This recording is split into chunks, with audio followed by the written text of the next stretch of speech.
You're tuned in to the Skirts Up Show with Samantha Mandel. Same truth, same wild ride, but keep your panties on. What's up, Skirts Up Squad? Welcome back.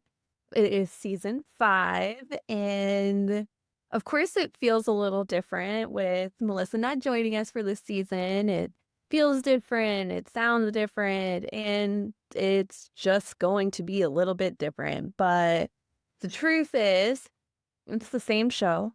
We're doing the same work and bringing the same energy to the show. And I say we because I feel like it is still, it's with you guys. It's me and it's with you. And that's a we.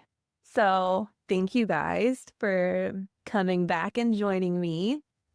I have to say that the break that we had in between season 4 and season 5 for me was, it felt like anything but a break. I had a lot going on. There was a lot of back and forth about what this season was going to look like. So, of course, that was a little stressful. And I didn't share a whole lot about it, but Simon ended up being into a really bad car accident, and that really affected the family dynamic and everyone's emotions. And I can't really go into it too deep, but basically he was coming home and he was going through an intersection. Except the crazy thing about it is that he was at a red light and there were 2 cars in front of him, and the light turned green. So the 2 cars in front of him go across the intersection, but as he's going through the intersection, this Jeep from the side just blows through that intersection going 65, so running the red light, and hits him in the front of, fortunately, from the side. So he was T-boned. And fortunately, when she made impact, it was kind of on the side of the hood, I guess kind of near the tire, the front tire, driver's side, guys. And it wasn't as bad as it could have been going 65 miles per hour. What was so scary, so he got taken to the hospital, and it's all really a blur for me because it was seriously just the most traumatizing phone call I've ever gotten. I was at a nail salon getting my nails done, and apparently I didn't have cell service, and my mom and Simon and people are trying to call me saying that I need to talk to my husband. You need to talk to your husband. And so I get out of the nail salon and hear what's going on. And so I have to go meet him at the hospital, of course. And I have no idea how bad the car accident is. I have no idea how bad he is. And I'm just being told, don't freak out when you see him. And so I'm freaking the fuck out because I don't know what to expect. And in my mind, I'm seeing the worst case scenario. And when I get to the hospital, he was in a neck brace. But surprisingly, I mean, there wasn't really any abrasions or anything. So I was surprised, but I was still, I think, on the inside, really in this adrenaline, survival mode because I didn't know what to expect. And so he's talking to me and all is well. And that is fantastic. That's when I found out that she was going 65 miles per hour when she hit him. And then, of course, but then they dropped the nugget that if she would have hit him a few inches later than she did, that it would have likely been catastrophic. And those words and just knowing that has been really hard on me. I wasn't even in the car, but it feels crazy how close it feels to have almost lost my husband. And it has really stirred up some panic attacks for me. So I've been working through that through the break. He's okay. I can't talk anymore about what we're going through with that, but it's definitely a whole process. And once we get to an okay or a better spot, then I will totally share it with you guys. But he's okay. We're okay. Just a lot on the mental stability. And Nora, our 4-year-old, anytime it gets brought up, because it gets brought up a lot, people ask me, how are you guys? How are you doing? And the 4-year-old goes, I said I don't want to talk about it anymore. We're not talking about the accident. And so, then it's kind of like an icebreaker and we all start laughing. So, yeah, so that happened. Talking about Nora, I know that towards the end of last season, we were talking about the potential conversation that maybe she has autism. So throughout the break, she had an autism test, and I had no idea what to expect. For those of you who don't know, you basically like go into this office and you talk about your concerns with the like I get a therapist. I'm really bad at knowing like what the difference is between psychologists, psychiatrists, therapists. So I'm gonna be honest, I have no idea what we were talking to, but basically the person who does the evaluation. So she was really nice, and we sit there and she listens to all of my concerns, and my concerns are that with changes in routines, it makes it a really, really hard day. Um, if we go into the car to leave somewhere and the temperature is maybe just, like the car gets warm when it's sitting outside, especially in the summer, that is not okay. And, if we're driving down the road and she often talks about like my back is sweaty and it's like the air conditioning's on. I'm not quite sure why you feel like your back is sweaty and why we're yelling at me about it. Some mornings she just wakes up and she's grumpy about everything, but it's like also kind of like intermittent. Like some days are great. Like there are no meltdowns. We're not mad about things, or at least if we do get upset, like they're very minor and we're able to like switch gears and it's fine. And I'm not explaining this really well because there's definitely like a whole lot more into like what we were experiencing, me particularly, because I'm the one that's with her by myself the most, of course. So you do the initial like talking about the experience, and then you give them permission to talk to some people that are close to her that would have an idea of like just observing her and like having an idea of where there may be some issues or differences. And so my best friend that you guys met in season 1, Courtney, she was one of them that has spent a good amount of time with Nora, and she has her own autistic kid. So, she just kind of has that eye to be able to share what she notices. And we go in and she takes Nora for, gosh, I think it was like 2 hours. It was like 2 or 3 hours. She has Nora, and I guess they're going through like puzzles and riddles, and she's just like giving her toys to play with and observing.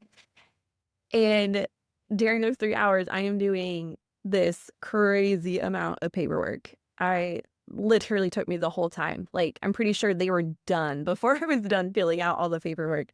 It was insane. And let's see okay. So what was interesting were things that while we were like all together in that like first appointment, it was really funny. Like I was starting to get nervous talking to the therapist or whatever she was, because I was like, look, I'm just really reporting kind of like the worst of it.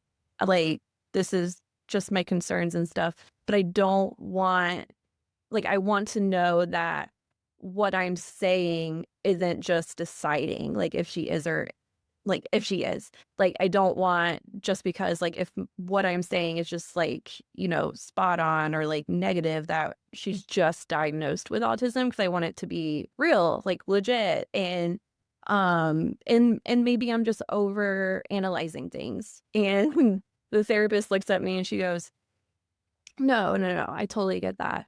But she goes, have you noticed that since you've been in the room, that every toy that Nora touches, she smells it, licks it, or rolls it in her hair? And I was like, what?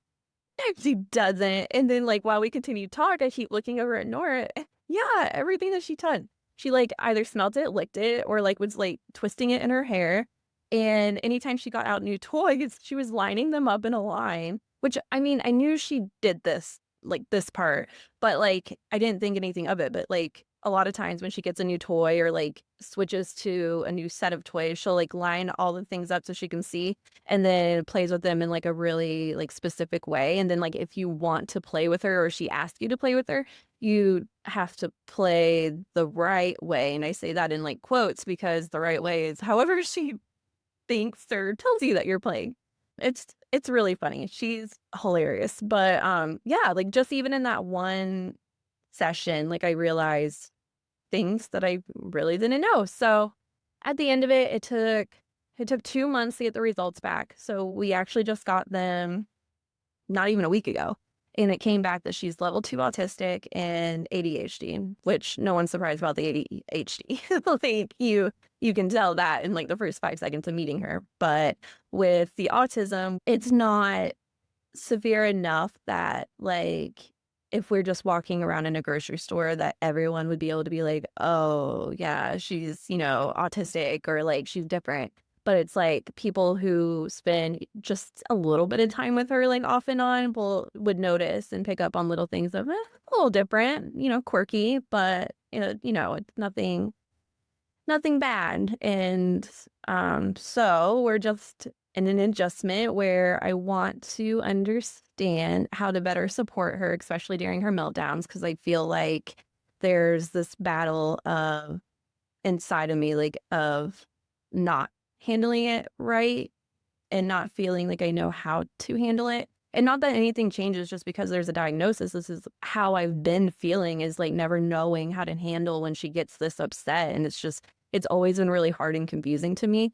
But now that we know, I know that there's resources and books and like all the things that'll help give me like ideas on how to lower the emotions, I guess, and like, just help us all cope a little bit better.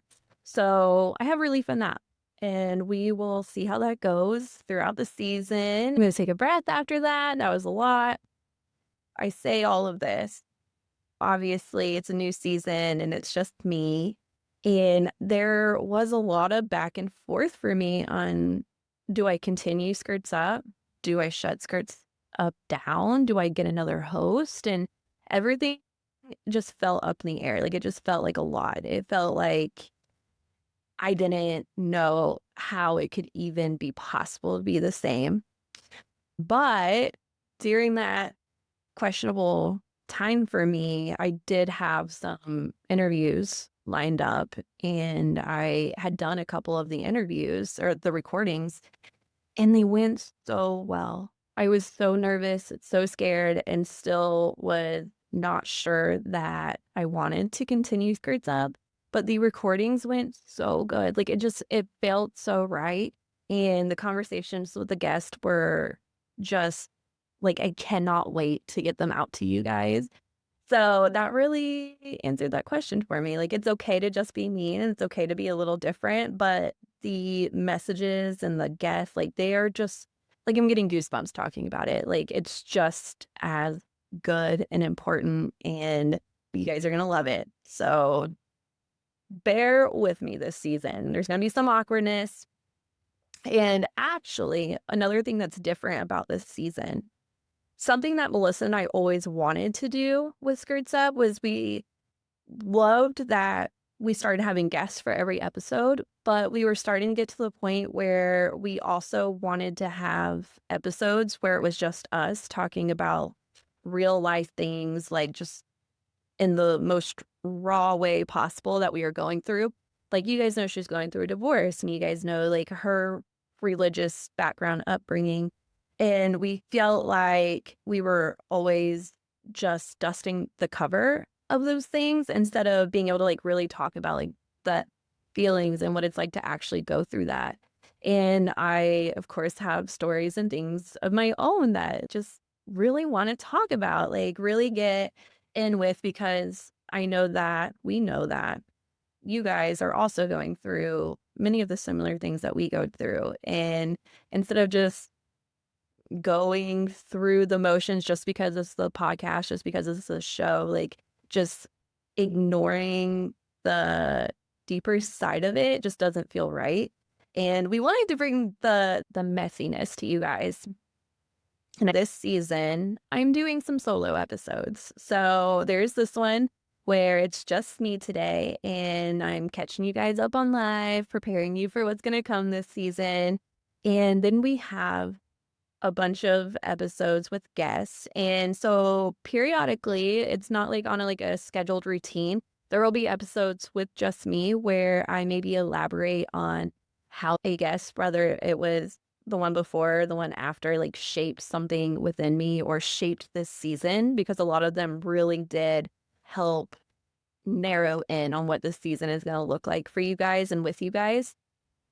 And it goes into deeper things that just got brought up for me during these conversations. Like, you guys have heard me say that I will never let my kid work in a restaurant. And there have been conversations that I've had with guests that have brought up the why behind I would never let them work in a restaurant. And it gets deep and it gets really personal, but it's like one of those stories that I just feel like need to get out, because what I experience in the restaurant business is not normal, or not, you know what I'm trying to say.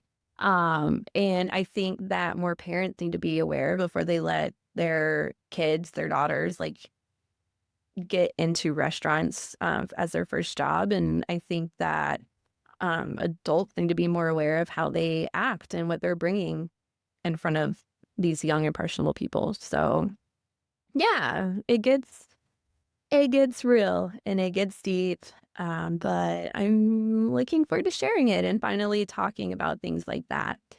And another thing to note is that this season goes a lot into the female pleasure exploration, and I was not expecting that, but I'm here for it. And I know a lot of you are from our ratings. We got that to look forward to. And on the other note, I opened up my wellness practice, my RTT practice in January on my birthday. And so for the last 6 months, 7 months now, I've been working on building that practice. And that is one of the other things that really hit me hard during this break. There were so many doors closed in my face and so much unwelcomeness that I wanted to quit that too. And I was questioning my decisions. I was focusing on functional neurologic disorders, as most of you know. Basically, it's something that someone gets diagnosed with when there's nothing medically wrong with you. Like, no tests show anything, no images show anything, but yet you have things like seizures that aren't really seizures. And you have some people stutter, some people have mobility issues, tremors. There's so many symptoms that you can experience in different extremities of it. And because I had FND, I had non-epileptic seizures, and it was really life altering for me. And there's episodes that you can go back to and get caught up on that. But that's what I wanted to focus on. And what I had found is that by using RTT on people with FNDs, it was working. And I was really excited to get that out into the world, something that is actually available to everyone to help them who have it. It's just so many people are getting diagnosed. It's crazy. And I thought that the best way to get the help out there was to join communities like with therapists and psychiatrists and neurologists. And I was like, man, this is going to be so easy. I just need to talk to them about how, by me working with clients that they might refer to me, it would help them do more in-depth work with their patients or their clients. Like, once you get to a point, like a certain point, I think, like in general with talk therapy, I think that there hits a wall where a lot of times there's no progress for a while. And I think that it can be frustrating for the therapist and, of course, frustrating for the client. And that's just where I come in, where I can find what that wall is and why, and remove that block so that when they go back to their therapist, their conversations are more productive and their conversations are more helpful. And same with neurologists and physical therapists and all that. Like if I can remove the reason, the subconscious reason as to what's holding them back, then they're going to be able to go back to their doctors, physicians, their therapists, and just be more productive, and it's going to help them more. Well, that did not go well. I was in some networking groups with therapists and psychiatrists and all of that. And some of them like were interested in hearing me out. And I did have like a couple of meetings that didn't really go anywhere. And like they would reach out to me and like want to hear about like what I do and how it works and stuff. And then never follow up with me or talk to me again about it. And so that was like a little, doesn't feel really good.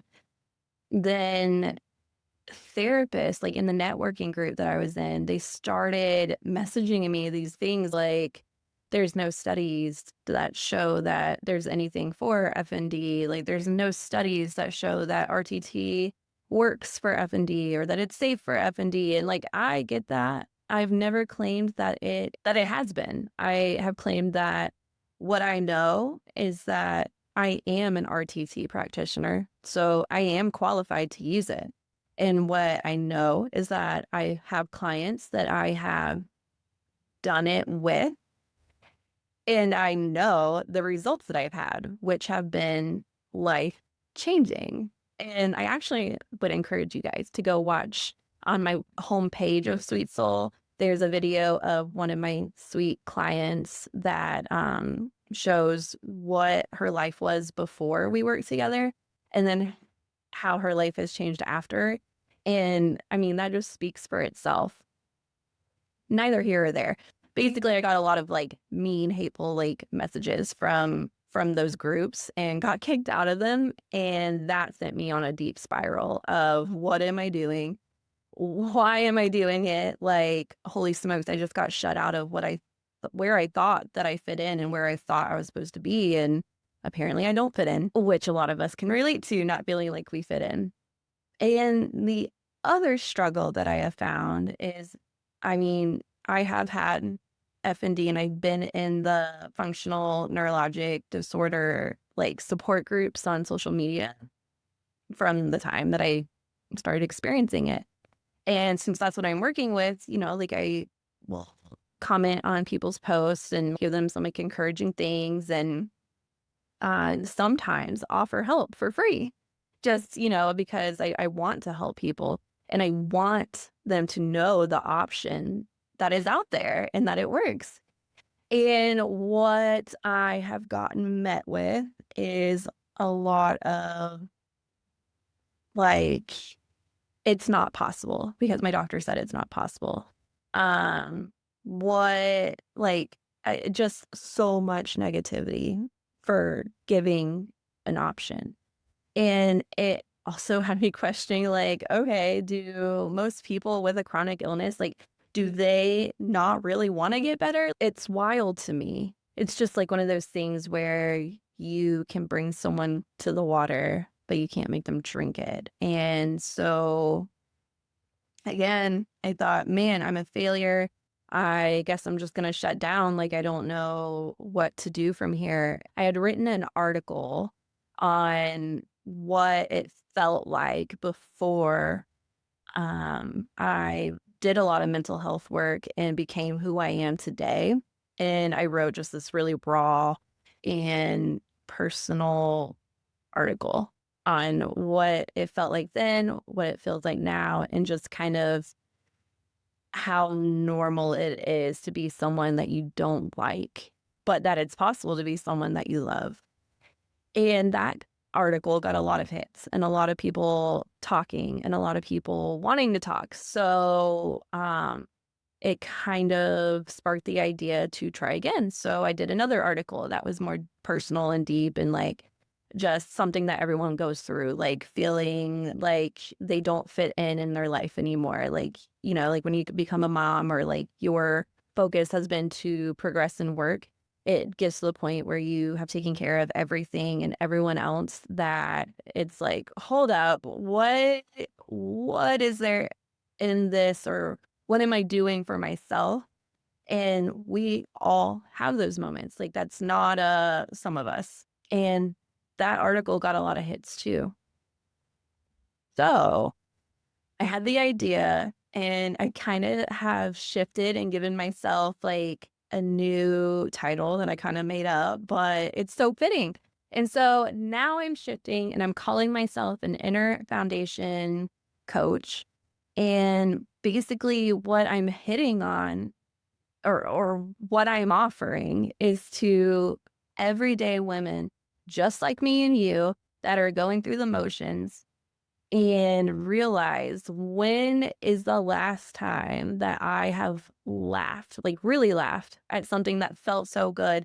Or the last time, when was the last time where you were in a moment and thought, God, like the goosebumps of like, this is what I needed. Like, this is refreshing my soul. And though that's something that we don't think about. We don't sit and think about like, when was the last time I felt pure joy? I know that that is not something that ever crossed my mind or became natural to me until I was able to work on blocks that I had. But it's amazing how much you can enjoy life once you are willing to look at the parts of you that you don't like and change them into someone that you love, someone that you're meant to be. Like, we are meant to love who we are, and we are meant to send love out into the world, into those around us. A lot of times it comes down to having a negative belief on,